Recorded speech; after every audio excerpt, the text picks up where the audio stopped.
Assalamualaikum warahmatullahi wabarakatuh. Perkenalkan, kami dari kelompok 2 kami akan mempresentasikan materi tentang sistem pernapasan. Sebelum itu, saya akan memperkenalkan diri dan teman-teman saya. Nama saya Diki Arfiansa Lubis. Teman saya yang di sebelah kanan ada Purnomo, yang di belakang saya itu ada Riki, yang sebelah kiri ada Yocha. Yang pertama ada organ sistem respirasi atau pernapasan. Organ respirasi atau organ pernapasan terbagi menjadi dua bagian. Yang pertama bagian atas dan yang kedua itu bagian bawah. Yang bagian atas itu ada hidung, faring, laring, trakea. Kemudian yang bawah itu ada paru-paru, bronkus, alveoli. Organ respirasi meliputi rongga hidung. Dibatasi oleh tulang-tulang rawan sehingga mampu melakukan gerakan elastis dan mekanisme ini berhubungan dengan perlindungan alam tubuh.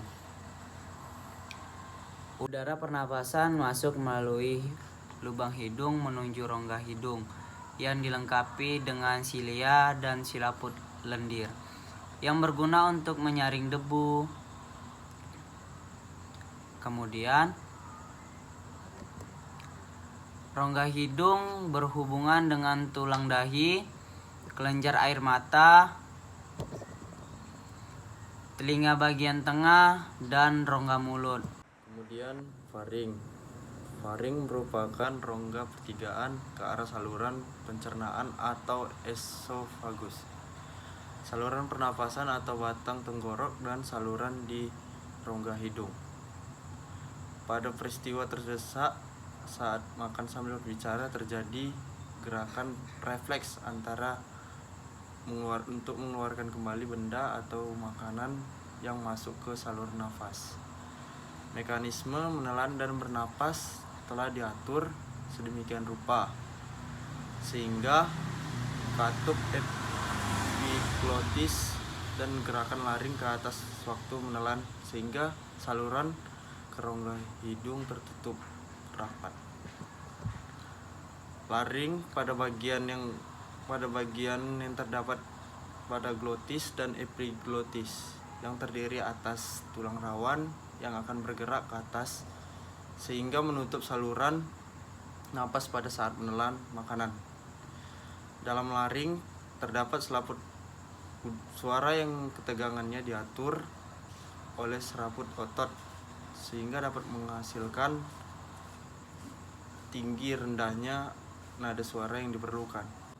Trakea terdiri atas 3 lapis sel, yaitu lapisan epitel atau bersilia dan berlendir, lapisan tulang rawan dengan otot polosnya, lapisan terluar yang terdiri dari jaringan pengikat.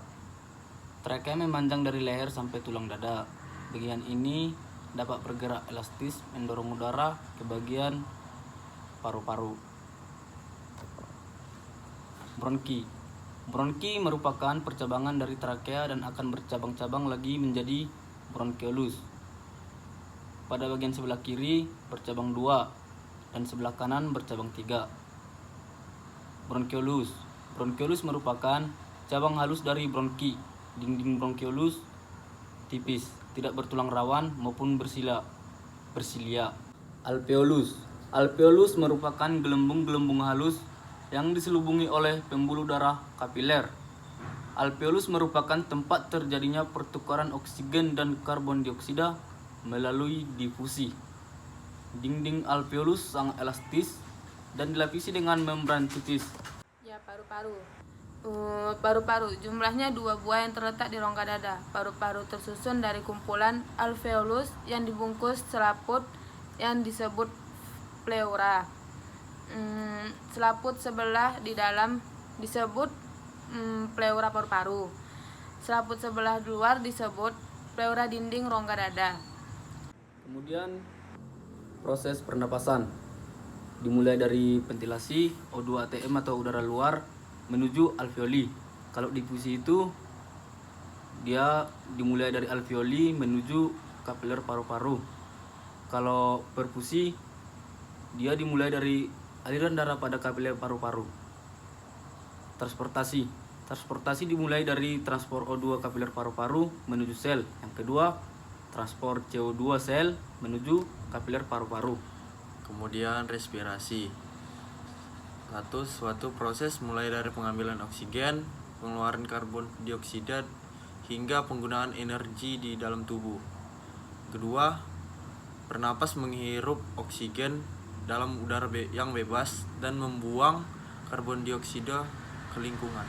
Kemudian macam-macam pernafasan berdasarkan organ yang terlibat dalam inspirasi dan ekspirasi, maka mekanisme pernafasan dibedakan atau atas dua macam. Yang pertama itu pernapasan dada, kedua itu pernapasan perut. Pernapasan dada dan perut terjadi secara bersamaan. Kemudian pernapasan dada. Pernapasan dada adalah pernapasan yang terlibat otot antara tulang rusuk, musculus intercostales. Mekanisme dapat dibedakan sebagai berikut. Ekspirasi otot antar tulang rusuk, relaksasi menuju tulang rusuk kembali ke posisi semulanya.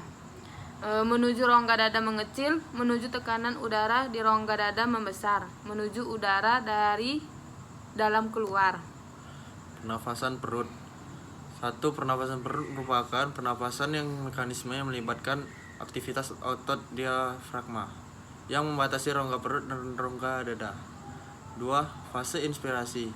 Otot diafragma berkontraksi menuju diafragma mendatar, menuju rongga dada membesar, menuju tekanan menjadi kecil, dan menuju udara luar masuk. Kemudian pernafasan perut. Pernafasan perut merupakan pernafasan yang mekanismenya melibatkan aktivitas otot diafragma yang membatasi rongga perut dan rongga dada. 2. Fase inspirasi. Otot diafragma berkontraksi menuju diafragma mendatar, menuju rongga dada membesar, menuju tekanan menjadi kecil, menuju udara luar masuk. 3. Fase ekspirasi. Otot diafragma berelaksi menuju diafragma kembali ke posisi semula, menuju rongga dada mengecil, menuju tekanan menjadi lebih besar, menuju udara keluar dari paru-paru. Sekian dari presentasi kami. Lebih dan kurang kami mohon maaf. Wabillahi taufik wal hidayah. Wassalamualaikum warahmatullahi wabarakatuh. Terima kasih. Dadah. Dadah.